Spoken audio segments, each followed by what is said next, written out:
The story unfolds in a tight swirl of domestic comedy and aching human vulnerability, where ordinary conversations tilt into confessions and loyalties are tested in the small rooms where families actually live. It begins at the butcher's counter and a kitchen table, then moves to a bar storeroom, a Poconos motel room, and finally back to the living room, where two estranged brothers try awkwardly, angrily to remember how to be family again. The first movement circles Edith's gentle heart, the loneliness of a widowed butcher who mistakes kindness for invitation, and Archie's blustery pride, which he wears like a shield even when he is not sure what he's fighting. From there, the focus snaps shut, with the sound of a storeroom door trapping Archie and his son-in-law Michael together until morning, forcing them past slogans into the fragile truth about fathers and the names children are taught to use. A parallel thread follows Gloria and Michael to the mountains, where a couple who once never turned off the lights now wonders whether the furnace itself has gone cold. And in the last stretch, the past knocks on the door wearing a mustache. Archie's brother returns after decades carrying an old railroad watch and a letter that refuses to be opened now, and the two men wrestle darkness into something like forgiveness. What ties the vignettes together is the noisy hum of a household songs, half remembered from the radio, the smell of coffee and standing rib roast, and the peculiar grammar of teasing that has to stand in for tenderness until tenderness finally blurts out its own name drawn from the provided transcript. The opening movement pivots on Edith's habit of meeting every person as if the world has not taught them enough kindness yet. At Clemmer's butcher shop, she chats about marked-down pork chops and afternoon specials, worried over the man behind the counter whose grief for his late wife is undigested as present in his speech as the prices on his window. The dialogue is loose and looping, full of Edith's sideways logic, the kind that skims from hospital meat to Andrew's sisters, tunes in two breaths. Yet beneath it sits the ache of a small business owner who is trying to keep his days full, enough that the nights do not come rushing in too soon. When Clemmer Al later visits the bunker home with a standing rib roast and a sheaf of old songs, the evening begins like a civic ritual of neighborliness coffee cookies, a piano bench shared for harmonies that belong to a war era, but it slides into confusion when the widower mistakes Edith's warmth for an invitation to be loved. His hopeful Liebchen falls like a note that a piano cannot actually play. And Edith, mortified but firm, has to hand his gift back and then, in a sweeter gesture, hand it to him again by letting him keep his dignity. When Archie comes home, he is all quips and territorial jokes about cleavers and waves from the sidewalk, but the show lets the moment breathe just long enough for his real feeling to show he trusts Edith. He knows she's a good woman. He is in his way grateful that her kindness spills over the neighborhood and returns home as flowers on the table. The second movement traps Archie with Michael in a storeroom after hours, a perfect crucible for everything they never finish saying. The comedy is mechanical. At first, Lost Keys, a painted shut window with bars of street, Bernard fantasy about brandy on the Pope's tab, but it quickly slips into a talk about differences and sameness about the names boys learn in schoolyards and the theology Archie builds out of Noah's Ark to justify keeping the sames with the sames. Michael, exasperated, calls it what it is, prejudice, got dressed up as tradition, and the script keeps refusing easy exits. The talk circles through bath time etiquette with a toddler, the way kids taunt each other with nicknames and how a single insult from childhood can echo, then doubles back to fathers, the first guy to toss you a ball, the first guy to belt you, the first guy whose approval seems impossible and therefore necessary. Archie admits a memory as if he's prying open a stubborn drawer one night. He overheard his father choose which son might get college and which son would not, describing Archie's mind with a farmyard. Cruelty so vivid, he still knows its taste. Michael, who has spent whole seasons parrying Archie's barbs, sits still enough to say the one thing that matters your father was wrong about you. The laughter in the scene keeps surfacing the wrong door, the wrong blanket, the wrong words, but it never dissolves the seriousness. It only proves that love in this family is passed through jokes like contraband, and that apology sometimes has to wear the disguise of a wisecrack to make it through the front door. Meanwhile, Gloria and Michael run an experiment in rekindling by leaving the city for the mountains.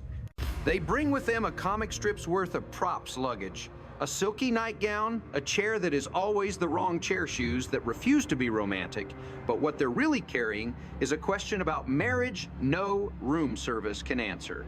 How does passion survive the ways that comfort can sand a couple's edges down? The scene is an atlas of near misses, a study of how a planned kiss becomes a ping-pong autopsy, then a debate about the Knicks, then a debate about whether making a plan to be spontaneous cancels the spontaneity itself. The humor never stops the switching sides of the bed as if north and south could fix it. The near slapstick of a bathroom door barged at 2 instead of 3.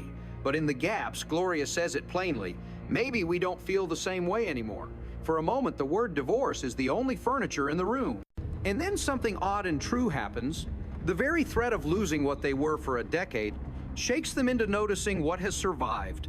Respect comfort, a friendship with deep roots, a child who changes the temperature of every decision, and the show lets desire arrive, not with soft music, but with the comic timing of a maid possibly entering at the wrong time.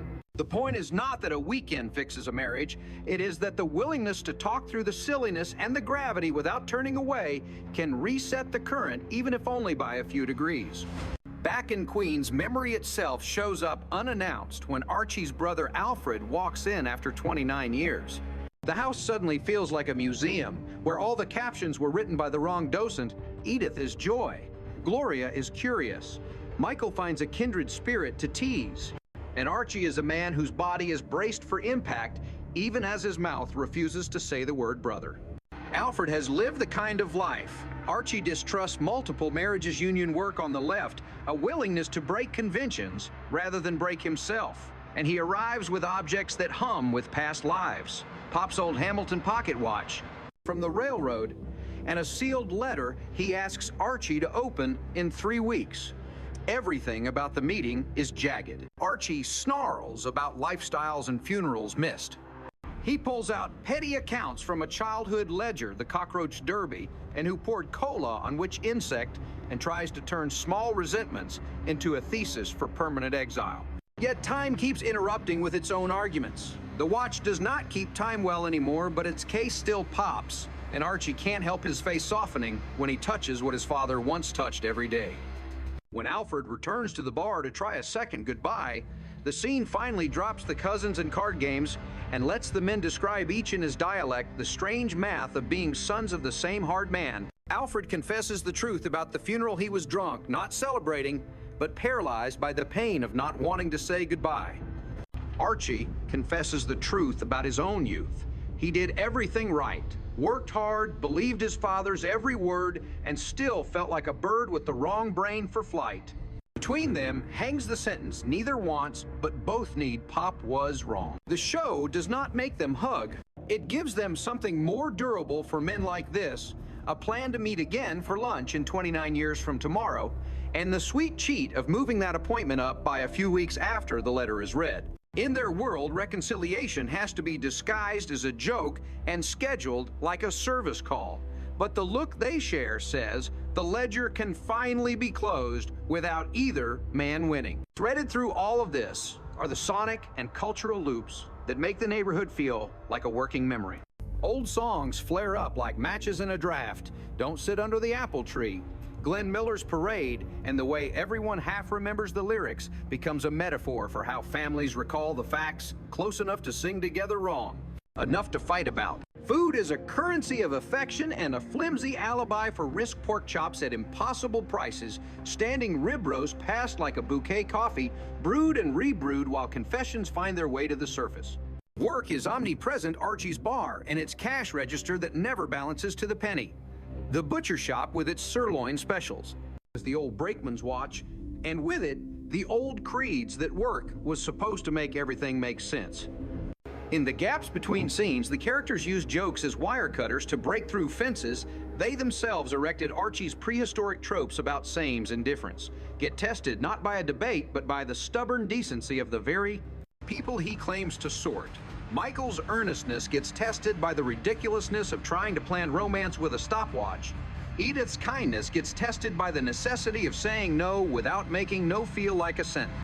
Even the smallest running gags, the cash drawer coming up 14 cents short, or the street, Bernard with the Pope's brandy do the heavy lifting of tone, reminding us that life's hardest talk often happens while something silly is happening in the foreground, because silliness gives us privacy from our own fear.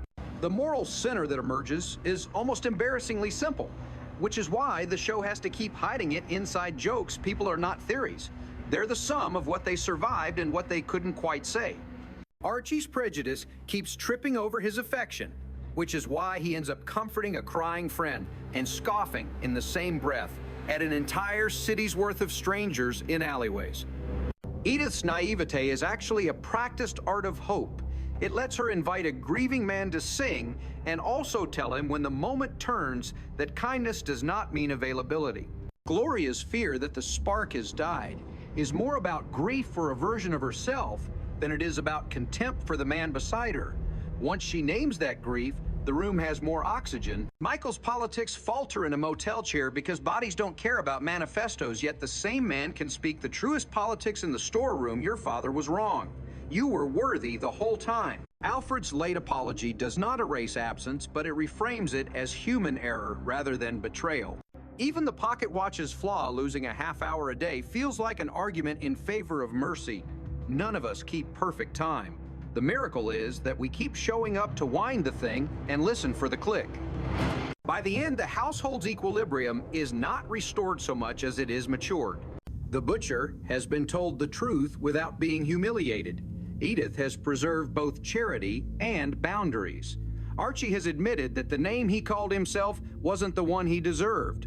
Michael and Gloria have realized that heat can return not by pretending they are newlyweds, but by remembering that love can be sturdy without being constant fireworks. The brothers have exchanged objects and incomplete sentences that amount to a truce. The next day, there will be another bar shift, another grocery, run another small quarrel about a thermostat or a child's bedtime. But there will also be a lunch penciled onto a page, a letter waiting on a dresser for the proper week to arrive, and a watch that, though imprecise, now ticks in the pocket of the right man. That is how this household finds its meaning, not in the certainty of a slogan or the neatness of a finale, but in the way flawed people keep dragging their chairs back to the same table, pouring coffee again, and trying once more to speak in a language they are only just learning to understand. The next sweep of the story tightens its focus on the texture of talk, how people in this household use small jokes and half-remembered melodies to carry what they are not yet ready to say plainly, and it starts mischievously with a song. The family hums their way into the day on an old refrain about how those were the days, a nostalgic overture that does two jobs at once.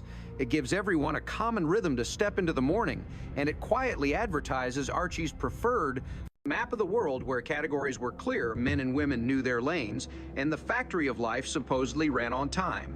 The theme is more than a tune, it's the grammar of Archie's comfort. He will spend the rest of these episodes having that grammar tested by living human paragraphs he didn't write. Edith's errands return us to the butcher's shop where time itself feels a little bent. She visits on the same weekday as always, a ritual he notices because ritual is the raft he's clinging to since his wife died. The transcript lingers on his prices and specials as if the numbers could hold back chaos. But what you really hear is the ache underneath the calculation. He wants the counter to feel like a place where stories still make sense. Edith's story about how his wife died detours the way Edith's stories always do, comic and tender, full of racetrack metaphors and mistaken hazards. It's the delivery of a person for whom life's tragedy insists on being narrated in a way that lets others smile. When he shows up later with a standing rib roast and that quivering hope that coffee and old harmonies might be the bridge to companionship, the scene plays like a domestic waltz with an offbeat beat. For a moment, the piano is an altar. Then the moment slides, and the man's need asks too loud. Edith's boundary setting is the episode's quiet feat. She returns the misread gift, not as a rejection of him, but as a defense of the marriage that makes her kindness possible. In a house where laughter is the usual shield, her no is simple, honest, and kind enough that it still leaves him room to stand. Elsewhere, the bar becomes a trap and then a confessional.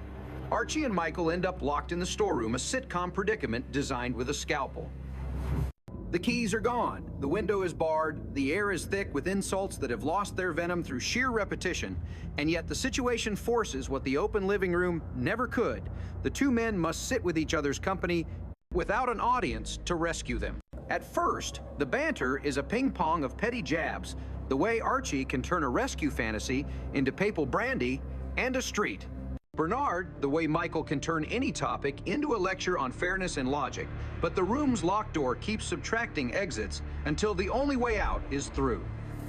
The argument about sames with sames starts as one of Archie's familiar arrangements of the world, an arc where everything is neatly paired and nothing intermixes. Inside that metaphor sits an entire worldview marriage as classification neighborhoods, as boxes safety as sameness, and Michael, half amused and half furious, keeps pressing for the claim underneath the metaphor. The conversation swings unexpectedly to the way kids fling nicknames on playgrounds, to a toddler's bath time etiquette, to the accidental lessons boys absorb about what counts as tough. That is where Archie's bravado splits, and the first true thing falls out a remembered night when he overheard his father staking the family's future on one son's brain and the other son's labor. The insult is grotesque enough to be comic, comparing a boy's brain to a bird's. But hearing it as a boy hardened the man who would grow up to say it aloud, as if saying it could keep it from stinging. Michael's answer is the episode's counterweight. He tells Archie the sentence was a lie. And the two of them sit with the idea that a father can be wrong about the very thing a son has used to measure himself his whole life. You hear the lock in the door, and you hear another lock holder clicking open. The mountains become a pressure test for Gloria and Michael, who discover that planning romance and feeling it are cousins that do not always speak. In the Poconos, the props are perfect for farce luggage chairs that never fit the scene. You want a silky nightgown that feels like a theater costume. A counting game at the bathroom door that can't decide whether to be cute or ridiculous, but beneath the slapstick is a simple dread. They might have built a beautiful life and still misplaced the weather that once blew through it. The weekend is their experiment in remembering, and the transcript lets the misfires accumulate until the word divorce briefly appears like a stranger in the doorway. It's not a threat so much as a mirror. By saying it out loud, they see themselves clearly enough to count what they still have. Friendship that laughed its way through lean years. Respect that does not evaporate when passion stalls. The furnace did not go out. It downgraded from a roar to a low working hum, and if they can smile at how ridiculous they've been, they can also admit that desire sometimes needs the risk of loss to reappear. The tension doesn't resolve with violins. It dissipates with the timing of physical comedy, a near entrance by a maid who almost and then not interrupts them at exactly the wrong right moment. The show's choice here is merciful. It allows an ordinary marriage to be ordinary again without insisting on a moral larger than the one most couples' live attention is a practice. Love likes to be invited back. Then the past arrives wearing a familiar face and a fundamentally different creed. Archie's brother Alfred breaks a silence that is old enough to be a habit and enters a home where the very word brother has been replaced by an empty space. The first pass is a shock and a smile, others making introductions. Archie refuses to edit into acceptance. Alfred has lived on the other side of lines. Archie treats as fences, multiple marriages, union politics, a companionship with a woman not sanctified by Archie's rulebook. He brings two artifacts of their father, a railroad pocket watch and a letter to be opened, later objects that function as time bombs planted in the afternoon. If the watch proves that time is still a thing you can hold in your hand, the sealed letter proves that some truths are only survivable if you schedule them. Archie hides behind jokes sharp enough to draw blood and laments the funeral attendance that didn't happen as if it were the only important accusation left. The Roach Derby memory surfaces as the sort of childhood trial that becomes a myth. A long ago cola poured at exactly the wrong moment gets repurposed as Exhibit A in a case for permanent estrangement. Around them, Edith, Gloria, and Michael keep trying to turn this into the visit they wish it were coffee conversation. A tour of photographs on walls because hope is the family's default setting, even when the men in the center of the frame have forgotten how to use it.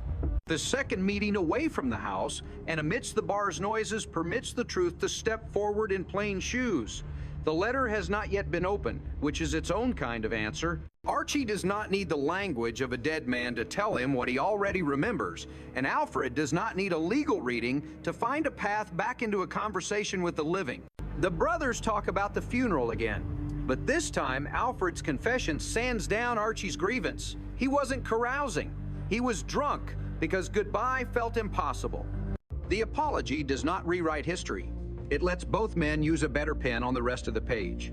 Then Archie tells the story he keeps behind a joke, the one about overhearing his father choose who deserved school and who deserved the night shift. In that telling, he finally admits the part that scratches him rawest. He believed everything his father ever said, worked hard the way he was told to took the belts without crying, because that's how his father's love seemed to be measured, and still ended up the son considered less. Alfred's response is the correction that has been waiting decades to be spoken. He looked up to Archie, not because Archie was perfect, but because he was brave in the ways that mattered. Street tough, uncomplaining, stubborn enough to carry a family through days when paychecks and patience were both thin. Underneath the banter, this is the exchange that frees them. One brother returns the admiration that the other one thought was only ever directed in the opposite direction. The watch itself is a clever prop because it refuses to be perfect. It loses a half hour a day, which turns into a joke both men can actually share. Neither of them keeps perfect time anymore either, but also into a living metaphor for how memory runs. You can't trust an old mechanism to keep pace with the present. You can only wind it faithfully and accept that some hours will be short and some unusually long.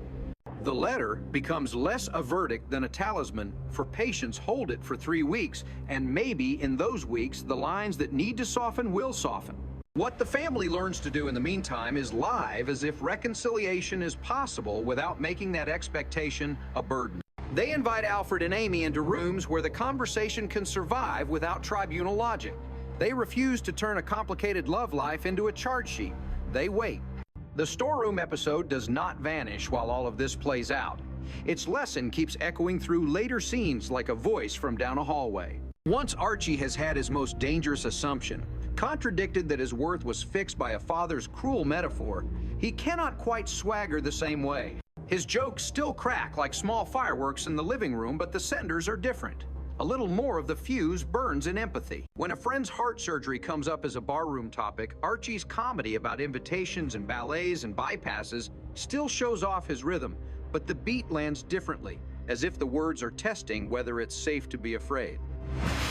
He still picks his political fights with a reflex, still policies categories as if the world might fall apart without him on duty at the border, but the longer he lives with the memory of his father's wrongness, the harder it becomes to believe in the old sorting hat as anything but a habit that saved him once and now mostly costs him. Gloria and Michael's return from the mountains is not marked by fireworks, but by a quiet increase in fluency. The transcript uses running gags, the wrong chair, the wrong count, the wrong shoes as a mirror they can laugh in together. Their domestic life resumes with the familiar cadence of work and childcare. Yet the Poconos experiment leaves behind a practical lesson. Desire is not a permanent setting. It is an appliance that prefers to be used cleaned and occasionally unplugged before being plugged back in. They do not speak in the language of therapy.